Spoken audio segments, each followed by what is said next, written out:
Sur le volet accompagnement social, chez Grand Lyon Habitat, 13 conseillers sociaux interviennent dans nos 6 agences de proximité.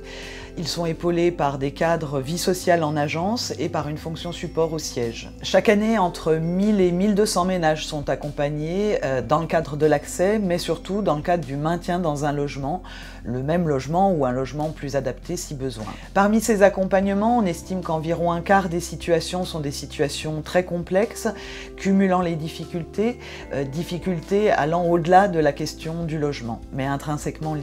Par conséquent, leur prise en charge est parfois très chronophage et nécessite alors l'intervention de nombreux partenaires pour que la situation avance et se débloque au-delà de la question du logement sur les différents champs de l'action sociale.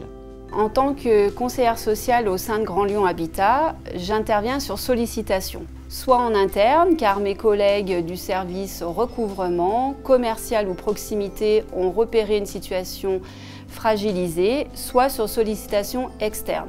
Les situations que j'accompagne sont de plus en plus complexes, nécessitent de plus en plus de temps d'accompagnement et le travail partenarial semble aujourd'hui primordial pour maintenir nos locataires dans leur logement. Notre outil de travail pour travailler ce partenariat, c'est le comité technique. C'est un lieu d'échange des pratiques qui nous a permis de changer de paradigme en permettant de tricoter autour des situations finalement des modalités d'accompagnement qui sont fondées sur l'aller vers et qui nous permettent de dénouer, de décloisonner les modes habituels de fonctionnement.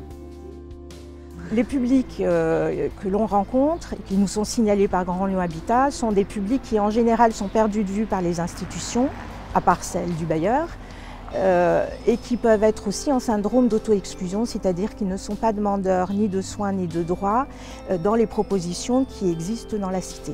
Les bailleurs sociaux sont des lanceurs d'alerte pour nous, avec une capacité d'analyse très fine, qui est complémentaire à la nôtre, puisque l'équipe intermédiaire est constituée de soignants. Et surtout, nous partageons des valeurs communes, et notamment de regarder un locataire comme un citoyen à part entière, et un sujet en capacité, même au milieu de ces grandes difficultés, d'interagir avec des propositions qui soient acceptables pour elle. Il y a plusieurs difficultés à résoudre. La question de la complexité des accompagnements qui est de plus en plus important, la question du repérage et de la prévention des situations. Et donc c'est bien l'objet du projet du pôle public de l'habitat, comment s'organiser collectivement autour de cette question centrale. Au sein du groupe projet, il y a l'ensemble des représentants des politiques sociales des 3 bailleurs, il y a aussi les représentants des MDM, la représentante de la direction de l'habitat. Et donc on a tous les leviers pour expérimenter sur des territoires un certain nombre de dispositifs qui derrière pourront être généralisés et permettre de résoudre ces difficultés. Cette action du pôle public de l'habitat s'inscrit dans le cadre de 2 politiques métropolitaines, le schéma métropolitain des solidarités et la politique du logement d'abord. Pour pouvoir détecter et accompagner ces familles qui cumulent des difficultés, nous devons pouvoir nous organiser d'une façon plus globale pour assurer la coordination des différentes structures intervenantes, bailleurs, associations, institutions. C'est d'autant plus important aujourd'hui que le plan quinquennal du logement d'abord met en avant le logement comme base de l'insertion. Il est d'ailleurs intéressant de noter que son volet prévention des expulsions plaide pour un décloisonnement, un travail interdisciplinaire, médical, social, insertion et une souplesse des dispositifs.